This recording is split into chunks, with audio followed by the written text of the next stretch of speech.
I am fortunate to share this stage with three dads walking.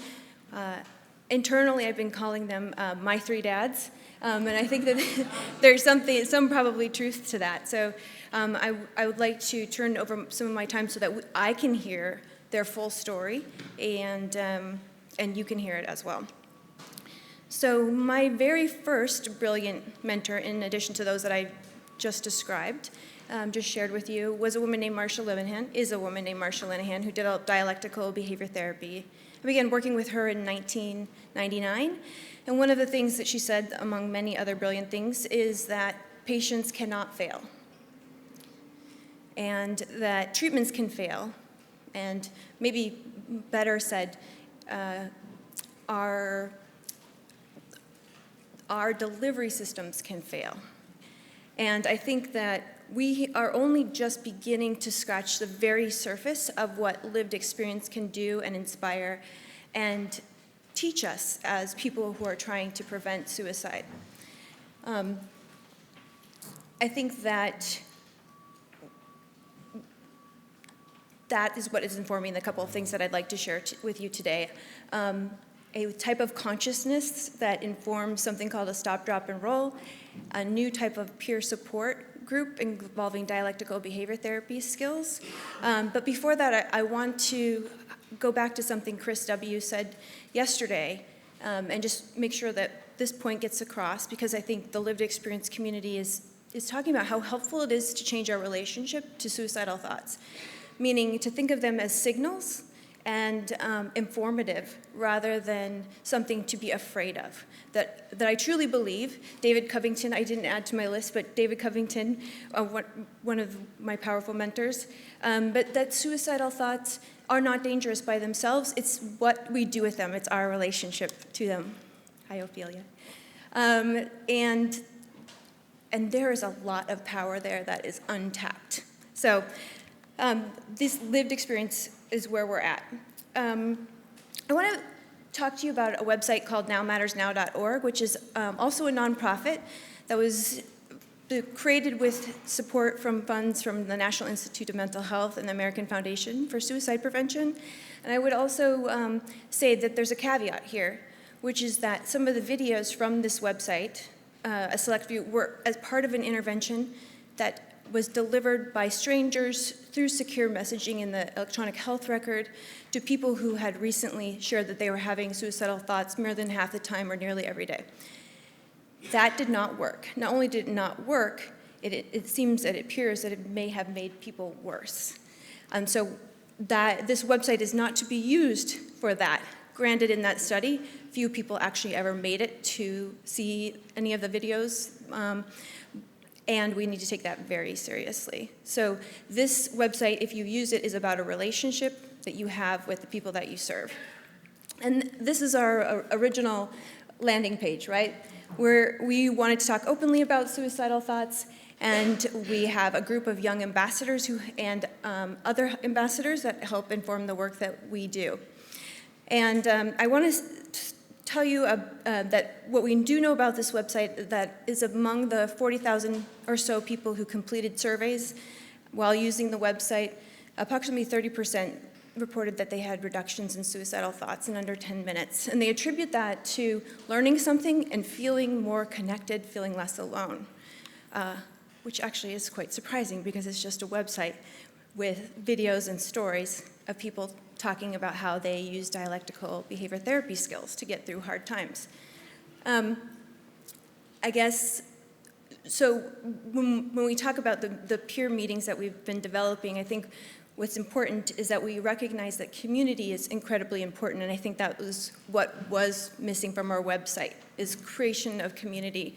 And so, taking a step back to the stop, drop, and roll idea, three lived experiences informed the development of how to make an unplanned suicide attempt process, what's working behind it, to make it more conscious, less unconscious. And so what I mean by that is in 2009, I had a experience of working in the health system where many people were suffering and not getting the care that they needed, and working with them after serious suicide attempts, medically treated, and being mostly unable to connect them with the right kind of care afterwards because of resources and waiting lists and all of that. And in combination with the wrong relationship and other stressors, I found myself, surprisingly, at the end of one day thinking, I don't really care whether I live or die. And that was unique. I'd never experienced that before, but it provided insight into a phenomena, what we believe is a phenomena. The second story around stop, drop, and roll, this brief intervention for those who are having overwhelming thoughts of suicide that come on rapidly, is a volunteer that worked for our website who was helping us create a resources page. And he said, why does nobody tell you what to do? Why doesn't anyone, I'm suicidal, no website tells me what to do, they tell me to call this number, but we need something that tells you what to do. And the third experience was a study that Julie Richards and I did, also a co-founder of Now Matters Now, where we interviewed people who had suicide attempts, but in their last medical encounter, not too far before their medically true suicide attempt, they had said they weren't having any suicidal thoughts. And when we looked at some of the qualitative research behind that more closely, what we found is that they described a phenomena of essentially having no plans to kill themselves the day that they woke up and nearly died by suicide, and that what happened came on very rapidly, quickly, was a full-body emotional response. Thought was not working except for around the idea of escape. So they weren't thinking what we would say is clearly, and they chose to do something that they would never otherwise do. So when we take together those three lived experiences, we distilled that using Marsha Linehan's work to come up with what do you do when you become on fire emotionally, to make that process conscious. So I was lucky because I'd worked with Marsha Linehan since 1999. When that happened in 2009 to me, I realized, oh, hey, this is happening. Like, I almost got excited because I was like, this is what it's like. I had no idea. And I really actually didn't believe in unplanned suicide attempts, even though I knew the research said they existed, but I understood then. And so what it comes down to is three steps. One is to stop what you're doing, make no important decisions, stop using drugs or alcohol. Wait 24 to 48 hours before deciding to die, quit your job, whatever. The second step is to change your physiology, to bring down the intensity of the emotions, the fire of the emotions, using cold or sleep. I was in the state where sleep would be appropriate because my emotions came way down. It was like I tipped over, and I didn't feel anything anymore. But if I was in the intense panic and wanting to escape in so much pain, I would use cold, and using strategies that many of us are now more familiar than we were 5 years ago, using cold to bring down our physiology, to affect our vagus nerve, and to change our physiology and reduce emotions, almost like resetting a computer, restarting your computer when it's not working, because it's not working in this case. And here you see an example of a youth intervention. We have a microsite. The microsite this is the link to the microsite if anyone's interested, but it's for young adults. It walks people through the steps. What you saw before was a flyer, and the flyers are available on our one of our web pages that's called Tools and Resources, I believe, or Training and Resources. So that's that. All lived experience informed, all incredibly interesting, and our paper on that should be coming out any day in Kaiser's journal, The Permanente.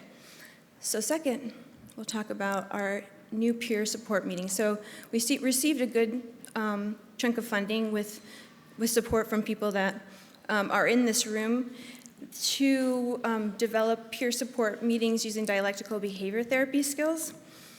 They're all online.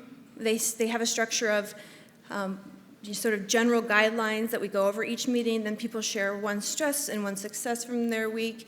And then the second portion is a peer teaching and the rest of the peers a dialectical behavior therapy skill, including stories from how they used it in their own life.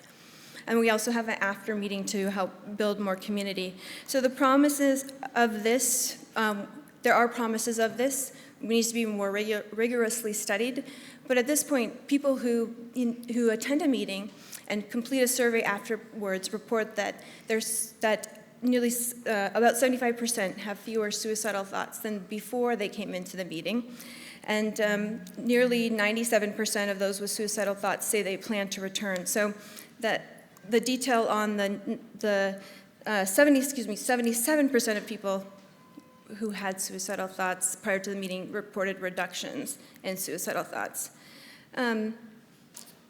And what we also see here are some of the things that we were talking about yesterday of what kind of outcomes to measure: hope for a better life, a sense of connection to others, and additionally, a belief in control, in ability to manage emotions, thoughts, and behavior. So the green is you're having more than before the meeting, so this is after, and the blue is same as before, and the yellow is less than before. So less suicidal thoughts, less uncomfortable emotions, more hope for a better life, as you see, etc. So this shows promise, and we are looking for both U.S. and international colleagues who are interested in talking with us about this work, that might have insight, might have ideas for scaling, and what we're working on right now is just ensuring that these are safe. That's a huge part of the work that we're doing right now. So I want to go back to an AFSP walk, American Foundation for Suicide Prevention walk, that Sally Spencer Thomas and I did a couple of years ago. And showing up in that area, there were thousands and thousands of people who lost loved ones to suicide. And I'm an emotional person, like a lot of us are in here, and shed a tear every once in a while. I know you can relate, many of you. But seeing all of those people with all of that loss, it's one of the few times I felt like I couldn't control how moved, upset, hopeful, and all of the things at the same time. And so that leads us to our next set of speakers, who I look forward to you having speak right now. That is my three dads, so not my three dads, three dads walking. See it. So I will hand it over to Mike and Andy.